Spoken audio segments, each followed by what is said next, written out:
Понял, что надо много зарабатывать, прям очень много. В 2019 году открыл первый свой кроссфит-зал, в 2020 году его закрыл. Долгов больше, чем вложил. Худейте.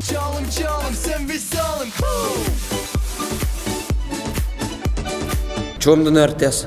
Коми-человек отличается тем, что у него очень сильная выносливость и повышенное здоровье. А чтобы никогда не болеть, надо поддерживать себя в форме. И сегодня я нахожусь в спортзале, чтобы встретиться с директором фитнес-клубов, с Романом Гончаром. Рома у нас с Мишей Пронько в раздевалке.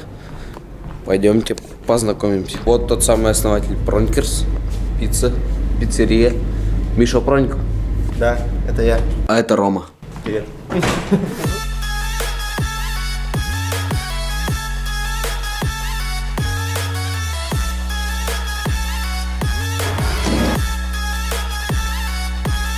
У тебя же своя студия, почему ты здесь тренируешься? Потому что здесь кроссфит. А у тебя какие студии? Не кроссфит? А у меня фитнес-студия просто для девочек. Классный вопрос вообще. Здорово, отец. Так, в 2007 я закончил школу. Вот.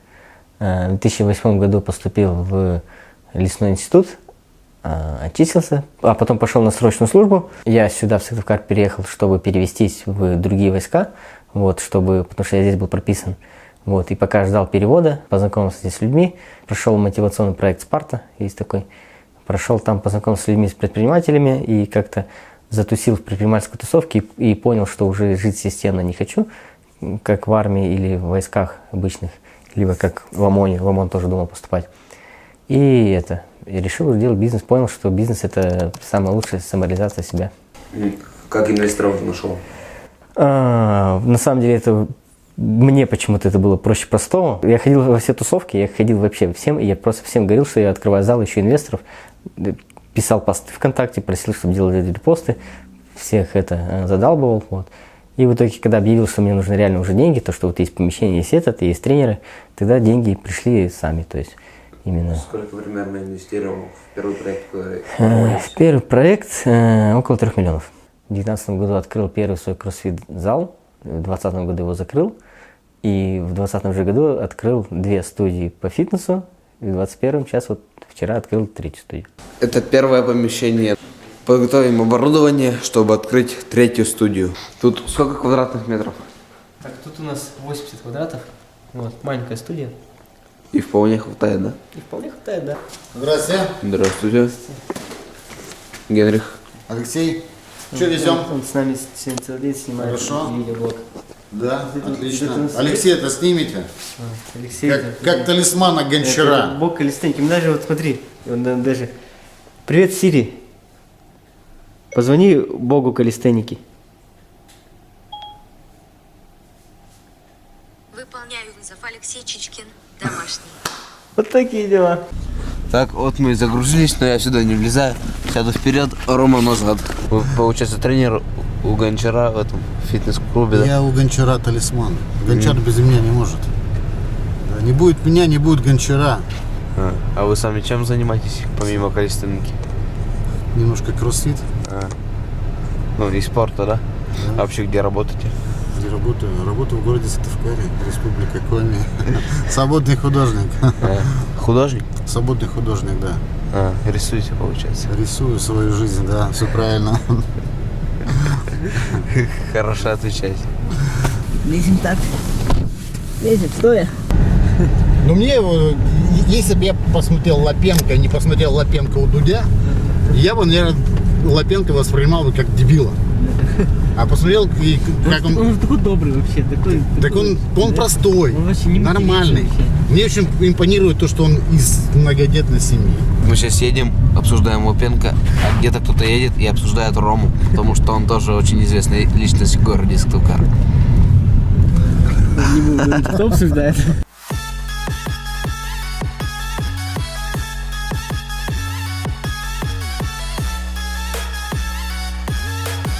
Когда ты погружаешься в бизнес, вообще переходишь из найма в бизнес, ты начинаешь ощущать, что каждую минуту, которую ты не работаешь, кто-то работает больше и быстрее тебя.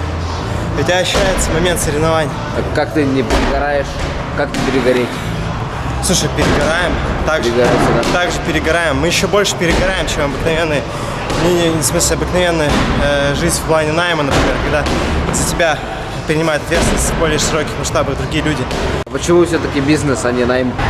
Я думаю, что вот это вот шило в заднице, оно не дает долго лежать на кровати, не дает долго сгорать, не дает долго себя жалеть, оно заставляет тебя двигаться в жизни, превозмогать себя, ставить себе цели, добиваться.